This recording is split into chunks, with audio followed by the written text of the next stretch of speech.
Hey, everybody, and welcome into CBS News Los Angeles for a very special roundtable discussion as we close Mental Health Awareness Month. I'm Chris Hayre, and our topic today is mental health and athletes in 2022. Looking forward to a very thoughtful discussion over these next 30 minutes. Let's introduce our guests, Dr. Robin Scholefield. She's the Director of Culture, Wellbeing, and Sports Psychology at USC. She's been with the school for 24 years. She's also an Olympian. She won a bronze medal at just 13 years old for Team Canada, and she was also a swimmer at USC. Former UCLA gymnast Anna Glenn joins us as well. She was a member of the Bruins 2018 National Championship Gymnastics team and the founder of the Bruin Brave campaign, which was created to increase mental health awareness among athletes on campus. And finally, former tight end Brandon Bostick joins us. He played 3 seasons in the NFL with both the Packers and Jets and has been a mental health advocate in his post-playing career. Thank you all so much for joining us. I look forward to this conversation. And just as a leaping off point, Anna, I'll start with you. Your personal experiences with mental health while you were on campus at UCLA.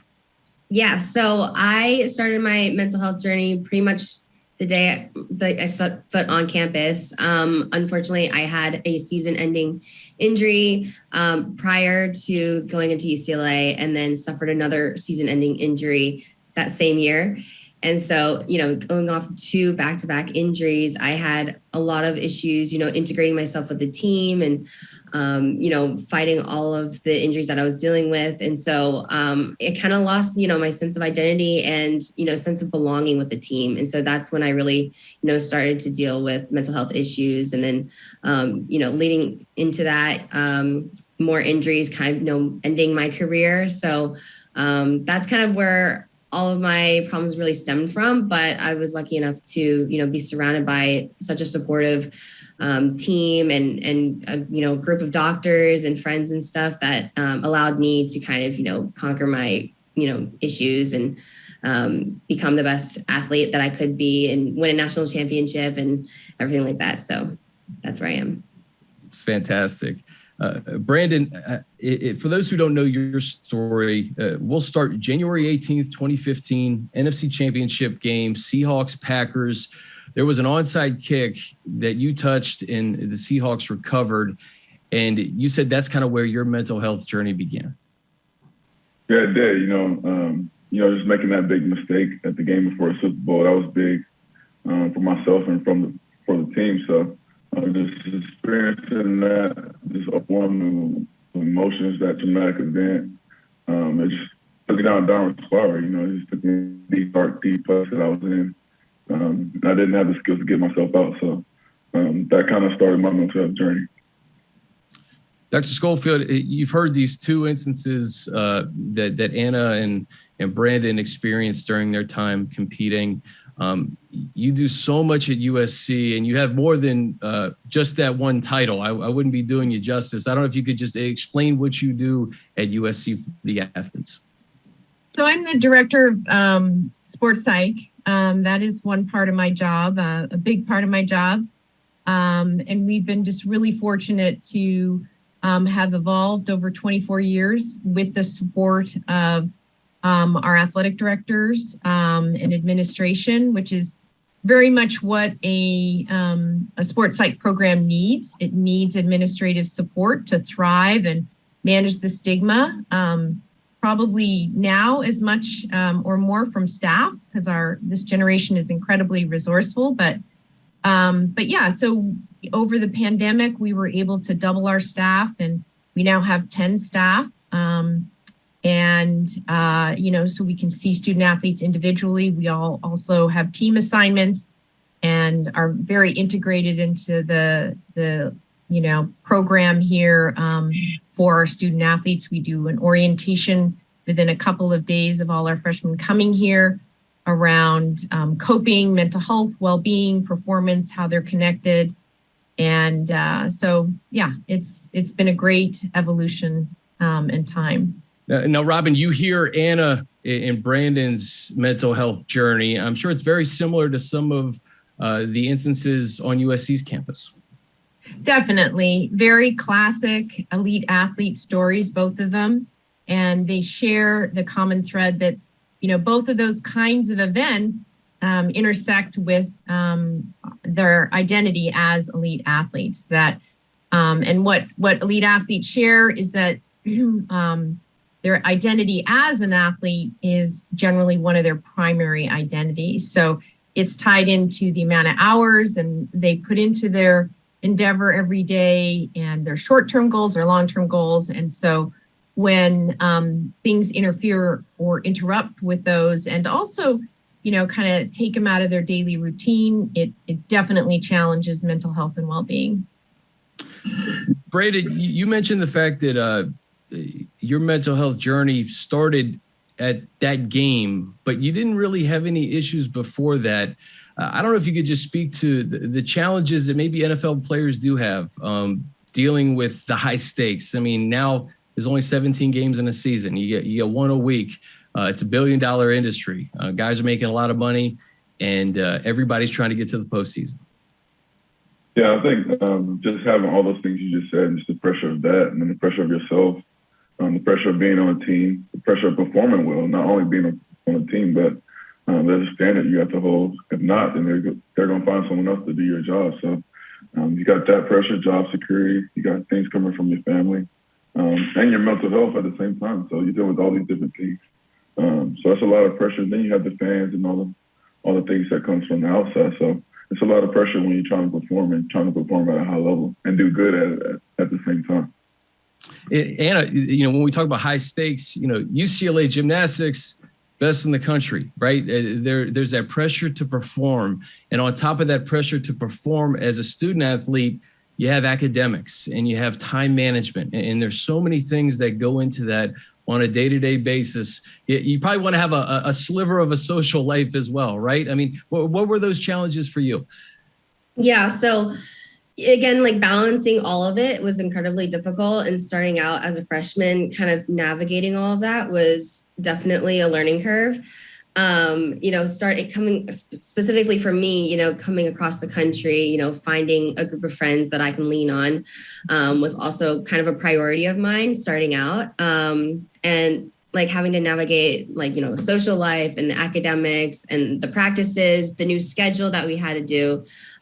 Originally when I was in high school, my practices were usually in the afternoons after school, but our schedule was kind of shifted when I came to college, where I was practicing at like 7:30 in the morning, and then I had to go to classes, and then I had to do homework. And so the schedule was very different. And so trying to navigate all of that was also a huge thing to take on, alongside of learning how to, deal with competing every weekend instead of every other weekend or every couple weeks after that. So all of it, just navigating all of the changes that I had to deal with going into college was definitely a learning curve. But I think, kind of leaning on everybody else and having my teammates around me to kind of help me navigate those things, who are kind of veterans in the process, I think was kind of crucial for me to kind of pick my feet up and, figure it all out for myself.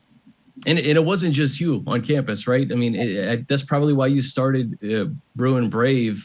You're seeing that it was a problem among a lot of athletes, trying to maintain a clear mind and perform at your best, be at your best in the classroom, enjoy college life. Why was it important for you to get Bruin Brave off and running?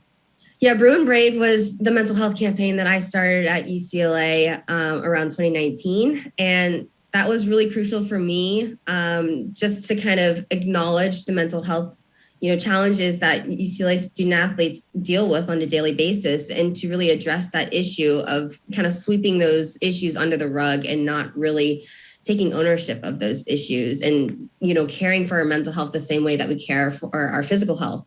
Mm-hmm. And so, we didn't really see it as a issue where both pieces were crucial to your peak performance.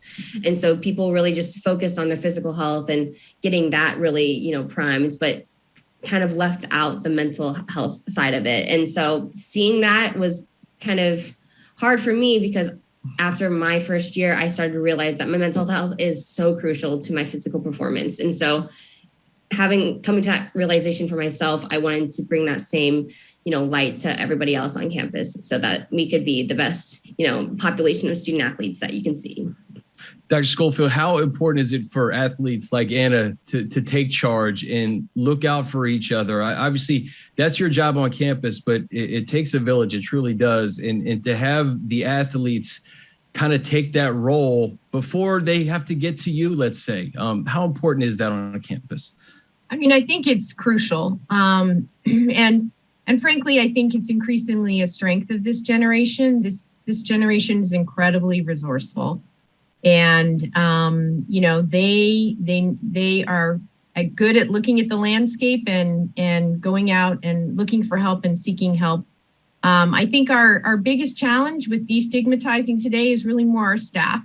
We have pockets within the athlete population that still, struggle with stigma, but this generation is really coming in more and more proactively for personal growth and development. Mental health and well-being are on the same continuum along with performance. They're very intertwined. And there are a lot of challenges. I usually tell people when they're thinking about college student athletes, think of the challenges in terms of layers of things. Most of our elite athletes are actually pretty good at managing anxiety and ups and downs, right? Wins and losses. That's what you're groomed to do before you even get here.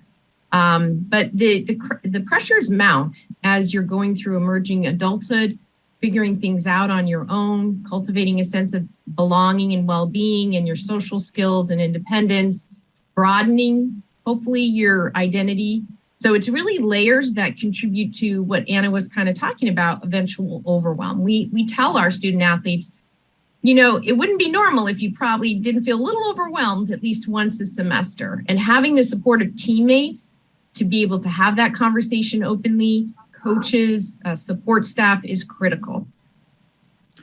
The rise of social media is just another layer that I think all athletes have to deal with in some form or fashion in 2022 and really the last several years. Brandon, if you can, just describe, I know it's painful, but describe what happened on social media after that NFC Championship game, how it affected you, and just having complete strangers saying things to you that are so hateful. It affected me a lot more than I realized. I would say that. Just looking back at it now, it definitely played a lot into how I thought about myself. And I'm listening to those things, you read those things, you start to believe those things about yourself. So I just got a lot of that, and I was just dealing with it. I didn't think that those things would affect me because I was this big, strong, athletic guy. I was in the NFL. I didn't think words would hurt someone, such as play a big part in someone's life. But words have a lot of power. I started to realize that. So I started to find ways to, I guess, cope with those things that I was dealing with. So I've been finding ways to deal with the stuff from the outside any way that I can. So it's been good for me. How long did it take you to kind of get over that? Because listen, this isn't like a week 6 game on a Sunday at 1:00, right? This is the NFC Championship game. You have millions of people watching. So all the people that throw praise or hate, it's amplified in January.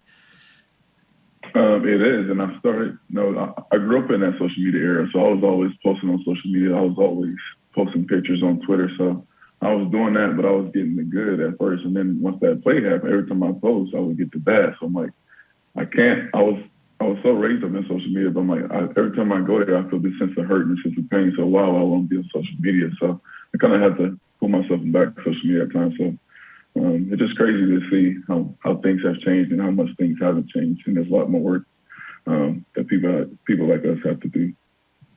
Anna, when we talk about social media as it relates to a college student or a student athlete, you always hear that people post the best things, put themselves in the best light, and sometimes that can add to further depression or maybe you're comparing yourself to somebody else. How do you think social media is culpable for some of the mental health issues that we have on campuses? Yeah, I think that social media has definitely contributed to a lot of mental health issues within the student athlete community. And I think what you said, like, comparing and seeing how people are doing and seeing their top performances and such, it's like, that's the best. And then whenever you perform under that and in person, whether someone sees you in a competition and not seeing it through social media, they think less of you. And so they compare yourself to yourself. And I think that is what really gets to people, and seeing that can make someone kind of deteriorate in terms of their mental health. And I think our biggest competitor is ourselves, in a sense. So I think that in the student athlete community, we are very competitive, whether it's against other people or ourselves. And I think that we tend to beat ourselves down because of that comparison with our own, best self. And seeing that on social media can be incredibly difficult whenever you're going through a rough patch in practice or in competition, or you're injured. And seeing all those things, I think, can make it really hard for a student athlete. Dr. Scholefield, from where you sit, what are the pros and cons of social media as it relates to a student athlete? I think you were kind of referencing it. I think, the challenge is the chronic inaccurate comparisons and just using that as a basis for feedback, and sort of interrupting that loop, and recognizing that it isn't accurate, and that it also isn't of a lot of value.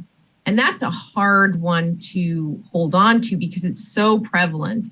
But, gone is the day of, evolving through sport as a big fish in a small pond, right? That doesn't even happen in young ages anymore. And we actually need that as young children to develop in a healthy way, and then gradually increase the level of competition, the audience, and all of that. So, student athletes, coming to college is a time where you start testing your values and trying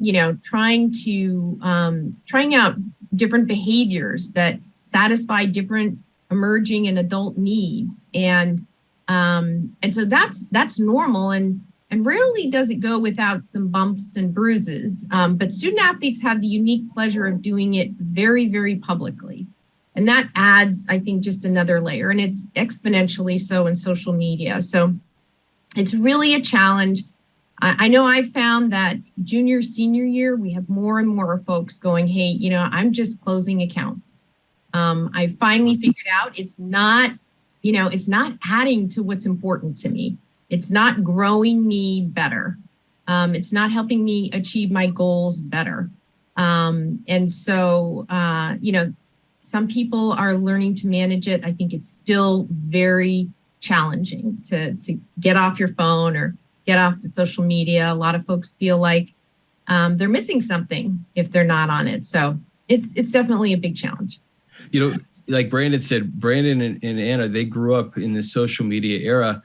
Dr. Scholefield, you were an Olympian. You're an Olympian swimmer. Where were you in what headspace, I guess, were you in when you were swimming in some of those challenges that, social media wasn't a layer, but you had to have had, mental health challenges, on your team or in the pool at some point, right?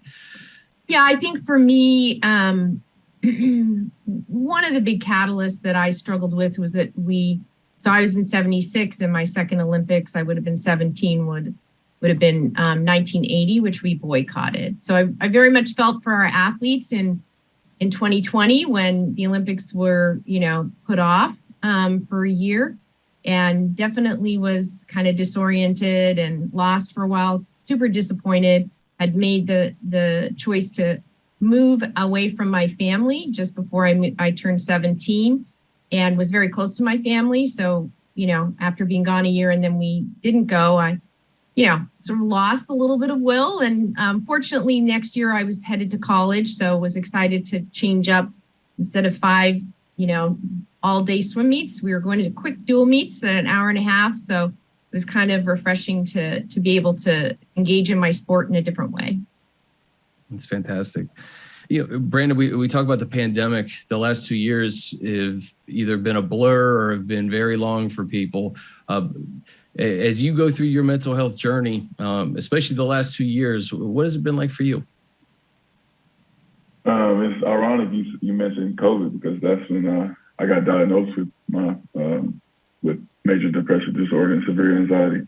So I wasn't diagnosed with that until COVID 2020. So wow. From the time I started my career until my career ended, I had no idea until COVID hit. So COVID was a blessing in disguise for me to really, it opened my eyes to a lot of things about myself, not having those distractions, not having all these different things to, I guess, distract myself with. I had to sit still and really, I really found out that I wasn't really happy, and I wasn't really, I didn't have a purpose in life. So COVID was a blessing in disguise for me. I know it was tough for a lot of people, but COVID really, I guess, changed my life for the good. So I'm always grateful for COVID. That's just me speaking from my personal experience. Anna, what about you? I know that it had a direct impact on UCLA season. Yeah, so I was the senior class in 2020, and that's when our season got cut off right before our senior competition and right before postseason. And so we weren't able to kind of close off our careers the way we wanted to. And so a lot of people in my class kind of lost that sense of closure in the sport. And I think that was really tough on a lot of people. I had a different situation in that I hadn't competed all season due to more injuries. And so I think just having our season cut short kind of relieved me of those stressors. But again, it put different stressors on me. It kind of was like a wake-up call in that I had to start growing up faster, and I had to start figuring out my life and what my identity was going to be like outside of sport, and what kind of person I wanted to be, what kind of career I wanted to have. And so all those stressors kind of came on a little bit, quicker than I anticipated. And so I think those stressors, kind of catapulted me into, more stress and anxiety, non-related to the sport. And so it just kind of changed my mindset a little bit, and my mental health journey in a sense. And Dr. Scholefield, for all of your experience, those were just unprecedented times. What was that first season especially like on campus for you and some of the student athletes? I think the spring season, it was shocking, kind of surreal, definitely some immediate significant loss. It was kind of interesting. A lot of our international students could not go home.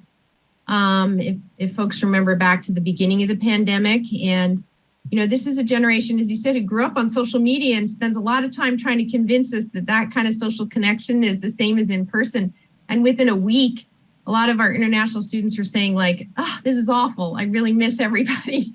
So I'm like, it's like, I hope you remember that when everyone's back. Well, I'll tell you this to quickly interrupt. I didn't know what Zoom was at the beginning of March. And as we tape this, some of the technical difficulties we had. Right. I'm okay with Zoom. Right. Exactly. We're all used to that. But I mean, it had a huge impact on college students. I think one of the age groups that it impacted the most was college students, because it developmentally your sense of belonging and independence is something that they're all working on. That was completely severed, right? Immediately, everyone had headed home, and it was arrested immediately. And then again, for athletes, because of the identity and the fact that they spend so many hours a day doing something so tied to their identity, it had an extra impact. So, and then with the social justice and the social reckoning things, that created a whole nother level of stress, and very much affects, our student athlete population. So there was a lot to deal with, and that doesn't even include things that everybody struggled with family members passing and economic struggles. And so it was definitely a very challenging time. We worked really hard to try and stay in touch by teams on Zoom. But it was tough for staff and student athletes alike. So we're glad we're back. Anna, I think with so much information now, with social media, with so many different ways you can consume content, there's good news, but there's also a lot of bad news. Where do you think we are in destigmatizing mental health? And how far do you think we need to go? It feels like on one hand, we've made a ton of strides, right? On the other hand, it seems like we have so much further to go. Yeah, I would agree. I think that, the culture of kind of like that idea of wokeness has increased over the time. And I think that people are starting to be a little bit more cognizant of all the things that can affect other people in their mental health. Being aware and kind of, just taking into account how other people feel. But at the same time, I think that cancel culture has also increased in the sense where if people aren't being cognizant of those emotions and those feelings that other people are feeling, they themselves are getting canceled. And so, we're kind of in this battle where we're dealing with both of these, big concepts at the same time. And I think that social media has really enlightened those ideas. And so, I think that we still have, leaps and bounds to go in terms of kind of reducing that cancel culture and being a bit more positive on social media. But at the same time, I think that people are starting to now realize that there are all these other issues in the world that we need to address. And that I think that people are starting to be a little bit more aware of what kind of issues contribute to other people's mental health. Brandon, what about you? It's so nice to hear that you found that peace over the pandemic. And I'm sure there's a lot of people that are in your shoes that had similar experiences. Where do you think we are in terms of talking about mental health and really the journey that lies ahead? Just thinking about my journey, well, like I said, I just recently, educate myself on mental health. So I was one of the people that wasn't aware of what my mental health was or wasn't really aware of my own well-being. So I think we had definitely headed in the right direction. There's people who are speaking up about it. There's so many different athletes and non-athletes, and there's just people that's, just educating themselves too. So I definitely think we're headed in the right direction, but there's a lot more work to do for sure. Dr. Scholefield, you have your finger on the pulse of this, and you've had for some time. Where do you think we are right now? I mean, I think we're moving along in a really good direction. Mental health has come out of the closet, and that's a good thing. It's part of all of who we are, and it's normal. It's helping to normalize help seeking, and because athletic culture is kind of antithetical to mental health help seeking, it's very helpful. So having folks who've struggled, who are elite athletes, bringing it forward, having the conversation is incredibly helpful. And I think we, as I said before, I think we need to help our staff and coaches feel as comfortable as a lot of our athletes are in coming forward and supporting them and not talking about going to therapy like it's eating broccoli or liver. It is really helpful. So educating our coaches and our staff as well as our student athletes is super important. But we're moving in a good direction. The 2016 mental health guidelines from NCAA did a world of good in terms of breaking down the doors with our athletic administrations, and our professional teams are slowly following suit. Final question for each of you as we conclude. We talk about mental health and athletes, but so much of what we discussed today can be applied to anybody that is watching this right now. Starting with Brandon, what piece of advice would you give to somebody that may be having a tough time right now? I would say the biggest piece is that you're not alone. There's so many different people dealing with the same experiences. I think the biggest thing I had to learn is, just speak up and be vulnerable with myself and people who I know that could help me. So that was one of the biggest things I did. I started to voice how I was feeling to people that could help me and be vulnerable with people that I trusted. So that was a big thing for me, just realizing that I'm not the only person that's dealing with mental illness. I'm not the only person dealing with anxiety or going through a tough time. So that makes me feel better. And I know I have that support system I always count on. So that's one thing I would give back to people. Realize you're not alone, and there's always people that'll help you. Just speak up, but people can't help you if you don't speak up. So that's the advice that I would give. Anna, what about you? I think that mental health is, a journey for everybody, and I think that is something that we need to take day by day. And so not comparing your own story to others and leaning on those support systems that you do have to kind of get you through each and every day is something that I think is crucial for people to remember when they're, thinking about their mental health. And that has certainly helped me get through some of the hardest times in my life, and, taking it day by day and really just kind of considering the fact that there is a light at the end of the tunnel, and, making one step at a time to get to that point, I think was really crucial for my mental health. Dr. Scholefield, I'll give you the final word. So I think Brandon and Anna's, suggestions are wonderful. And, I think just being kind to yourself. Feelings are adaptive. We're all born with them, and those primary ones, and, learning to listen to them and manage them. We tend to have to cope when we have mental health challenges. We have to often learn to cope first, and insight comes later. So you have to be patient. Mental health deserves the respect of any physical injury or illness, but the recovery is different in that you are responsible for it, and it does happen ideally in an environment of love and support. So find a space where you feel comfortable talking, and lean in and seek help, and recognize that it's a part of all of us. May is Mental Health Awareness Month, but these are lessons that hopefully people can apply for the rest of their lives. Dr. Robin Scholefield, Anna Glenn, and Brandon Bostick, thank you guys so much for joining us on this very special roundtable. I'm Chris Hayre. This is CBS News, Los Angeles.